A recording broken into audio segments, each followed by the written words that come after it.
Paige, my first question, I've done some home renovation things. Let me tell you, people get frustrated and frustrated with each other. So, how do you stay kind in those maybe somewhat stressful moments? That's such a good question. Well, first of all, let me say this. I was a young mom with three girls that were all stair steps. So I had a baby, and then 16 months later, I had twins. So I, Whew. you know, from the time I was 23 until I graduated them all from college, about 4 or 5 years ago, I had to learn the art of patience and grace. And from that, really leaning into because I have something else. These flippers that come on the show, their attitudes sometimes are very challenging. And I'm human. My attitude can get challenging too. But this is the thing I've learned: listen, and I never know what's going on the other side of that human being. Like I see their face, but I don't know what's behind them. I don't know what's going on. And what's great is that I can keep such self-control, emotional control, and professional control is because I'm at a place in my career where honestly I can just walk away. Wow, that is so true. There's a lot of power in being able to walk away, but man, the patience that you gained from having three girls in that short time span. I mean, oh my word, you are supernaturally blessed. I'm fairly certain. Thank you. I feel like I am. I feel like I've leaned into the Lord. Like I'm probably his number one lean-in fan. Like, hey, God, it's me again. I love you know, it. and, and he guides me. And I'm not perfect. I'm a hot mess. I'll tell you that. Really, Candice, I am. But one thing I am is I try to be anyway is faithful and a strong believer.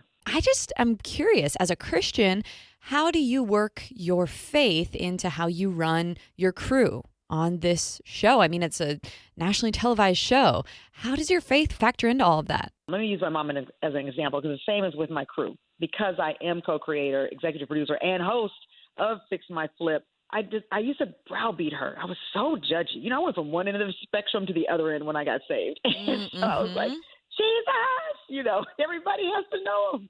And I pushed a lot of people away. They probably thought I was nuts. But when I realized that I'm a much better witness when my light shines and people actually see that my lifestyle equals my faith.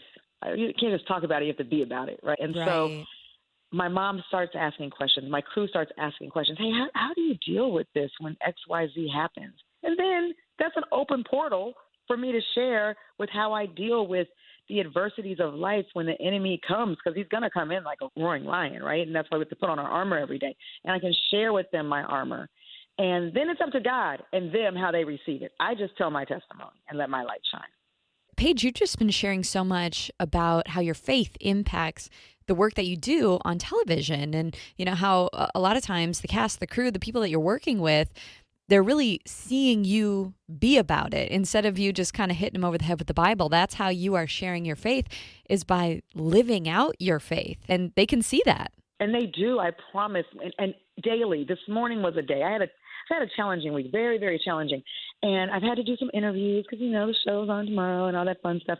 But my attitude was a little sour, and I knew it. And I was like, all right. And I even tried to pray, but it was like, I was like, that was horrible, actually. I'm sorry, Lord. My mood was a little challenged this morning. And what I found that I when I'm like this, because I'm human, I'm like, okay, Lord, I don't want any of me, less of me, more of you, just let your light shine. If your light shines, then I'm good. My mood will disappear because his light will completely, any day, outshine any sort of darkness or gloominess that you may have. I want to get into your work. Your work is flipping homes. And as a buyer, somebody I've been searching for a home myself for some time, I walk into homes that I know have been flipped and honestly just aren't as well done as the flips that you put on the market.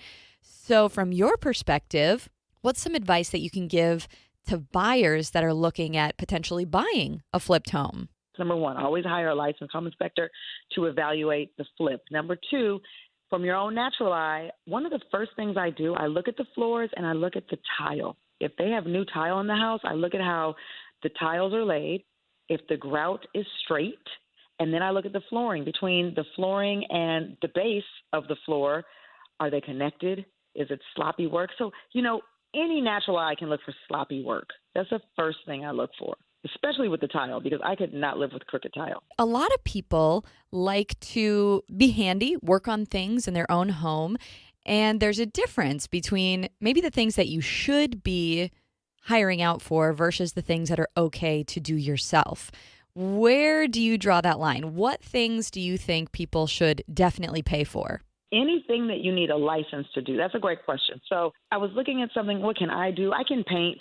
I'm not a great painter, but if it's a small space, I can paint, not just good enough, but to make it a great product. But what you don't want to do are DIY projects that require people who should have licenses to do them. So that would be electrical, a lot of the plumbing, roofing, because what's going to happen is when you go to sell your flip, or even when you go to sell your home, if you're doing DIY projects in your home, a buyer's going to most likely, and if they don't, they talk to me, they will, have a home inspector. So that home inspector will call out that seller, for that flip or that personal home they're selling on items that are not working properly or that are done completely wrong. So I always tell people, especially when you own a home, maintenance is much cheaper than repair. Just do it right the first time.